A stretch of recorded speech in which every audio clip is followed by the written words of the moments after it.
Let's talk about multiband saturation. Saturation is, as we saw it before, something that can give personality and color and texture to the sound. So imagine that you can do it per band of your sounds. That way you can really shape it and carve it the way you want. Let's have a look. Whenever I mix music that has a lot of melodic content, sometimes I notice that there's a lack of texture. Textures can be done in multiple ways. Saturation, for instance, is my favorite, and I would like to show you how I can use saturation and different types of saturation to bring some texture in a mix where there's a lot of potential, but it lacks a little bit of personality. For instance, this song.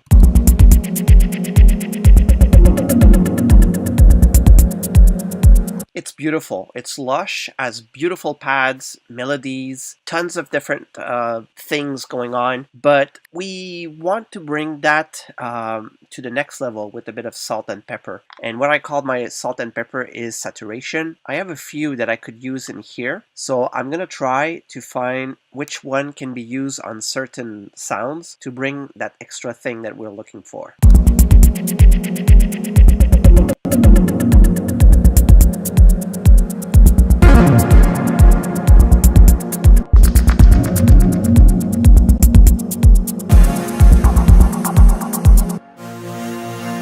For instance, this synth is super nice, has a really important role in this song, so I think we're going to need to push it a little bit more. One of the tools that I like a lot for that job is by Isotope, and I'm going to go get the Isotope 8.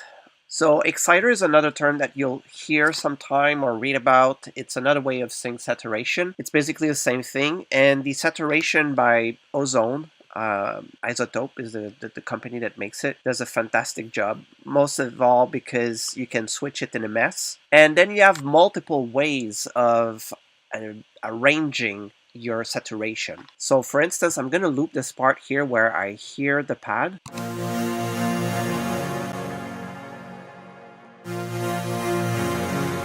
Just with this, we already see there's a lot of harmonics going on, and those we're going to excite them by bringing something a bit more crunchy. So I would go with the tape first. It's one of my favorite. Let's see how it goes.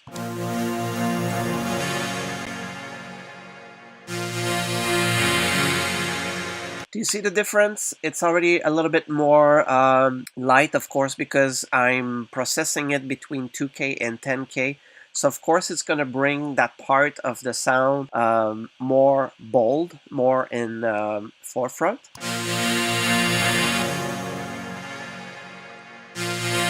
So I'm going to compare all the different ones to see which one I prefer.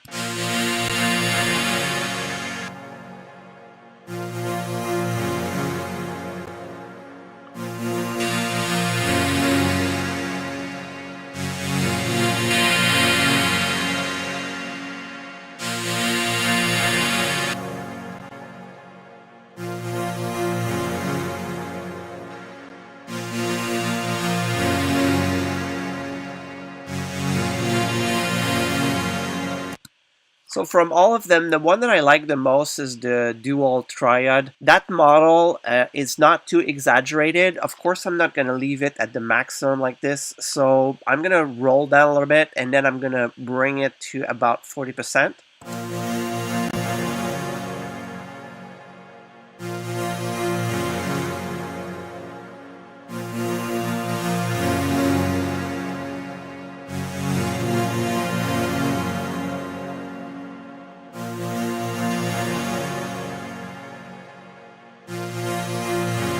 It's very subtle. It's very subtle, and I love it like that. I want the client to maybe not know the magic of doing this thing, but the person will feel that something's going on. And if you want that, you have to be subtle. You have to just like tame it down a bit.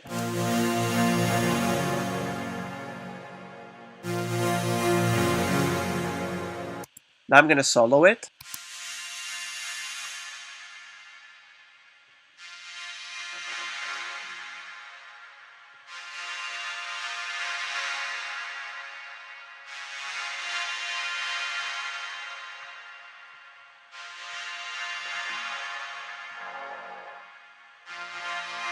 What I'm looking for right now is the perfect zone to work with. So if I bring it here, you'll see like it dramatically changes.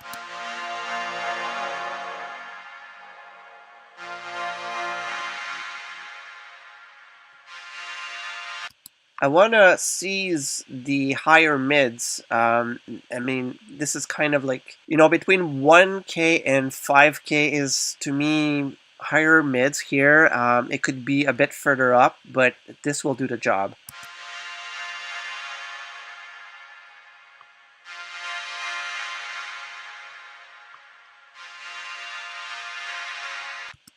And now I can come and work on this one.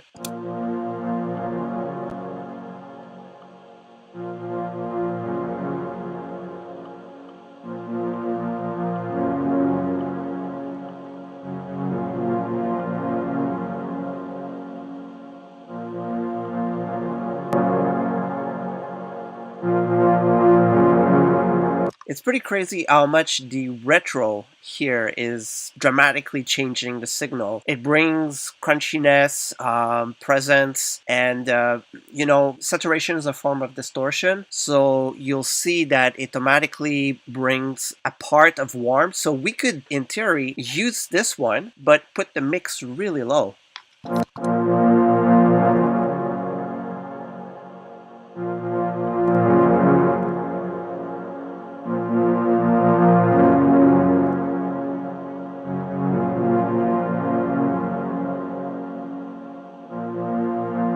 I really like this. I'm gonna try another one.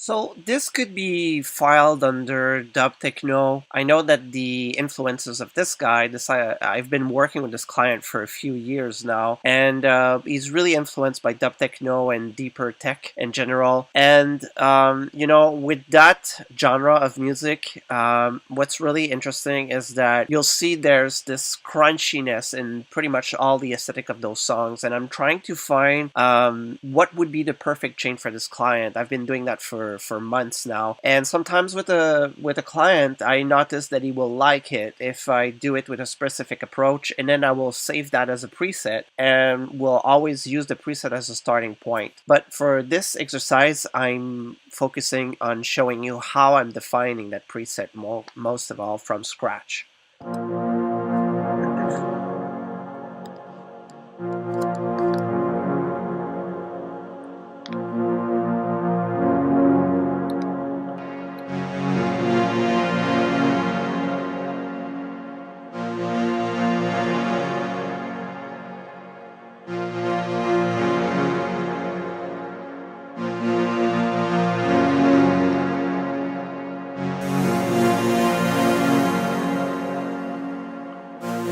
For the higher part, I want to not push it too much because it's going to be overly shiny, and I don't really want that.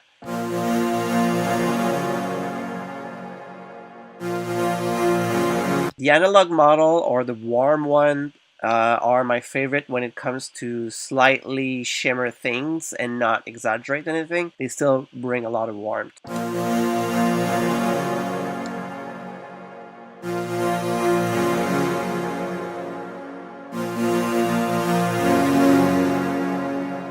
The lower part here, I'm usually careful with that.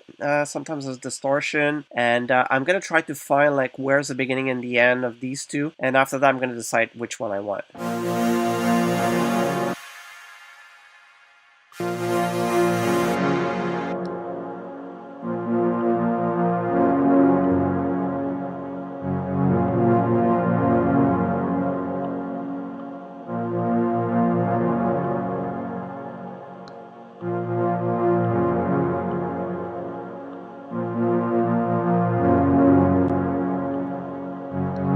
So, I mean,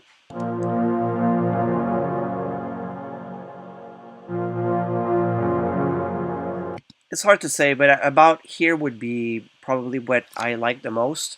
We can play with the crossovers as well. That could be a longer tutorial. I want to keep it simple for this time, but basically crossover is a good way of melting each band together. So you see there's a bit of the processing that goes in this one and this one and into this one.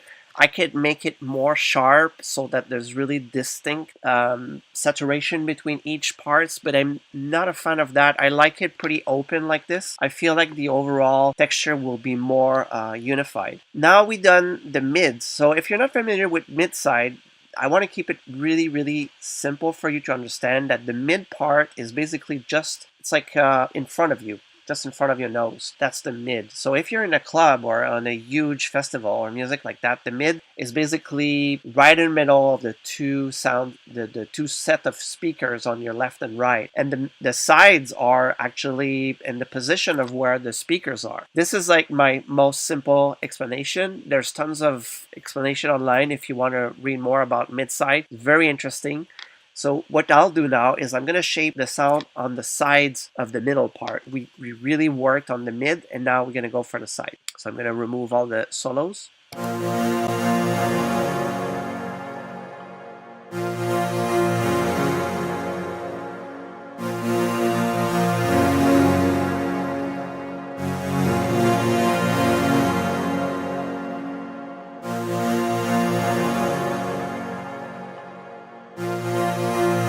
I went for the retro. I remember that it was really crunchy. If I look here, I was at the tubes. So I'm gonna go with retro on the side, but I'm gonna keep it low. So as you see, automatically when I play with that, it gives the illusion that that the pad is wider. That is because we're putting emphasis on the sides. So automatically it gives the impression the sound is wider, especially if you do it around this part of the pad. It really brings out this lushness and also warmth, and it gives the impression that it's covering the entire spectrum.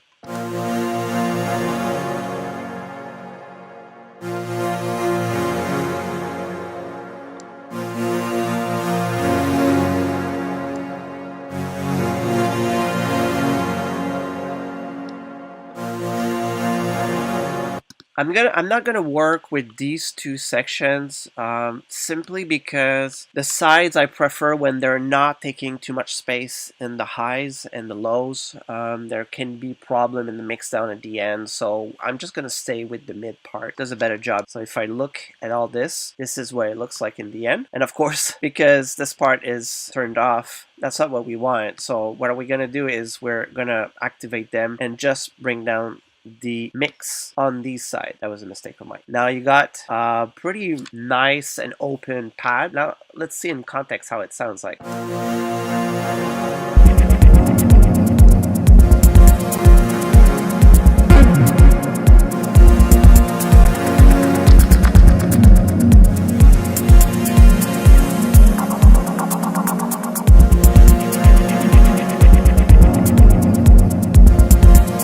I had to lower down the volume just a tiny bit because we of course gave it more power by saturating, so we don't want it to be louder in the mix. We just now are adjusting. So that's, like it's something I like to do, which is you put all the treatment that you need, but in the end you really have to adjust it here so that it remains at the same place where it was in the mix. Now it just has a different personality. That's a way of using saturation. This plugin by Isotope does such a really nice job. There's also the Neutron. If you're looking for a tool that is amazing in the mixdown, it's the Neutron Exciter. It's a little bit the same thing. Basically, there's only 3 bands though, and those are meant to be worked a little bit like the Ozone one, except that the approach is different. You're driving it, blending it, but then you decide what kind of saturation model you want, but you can have like a little bit of the 4 all together by sitting it in the middle, or you can have like a more retro and warm. So you have less model option than the Ozone version of the Exciter,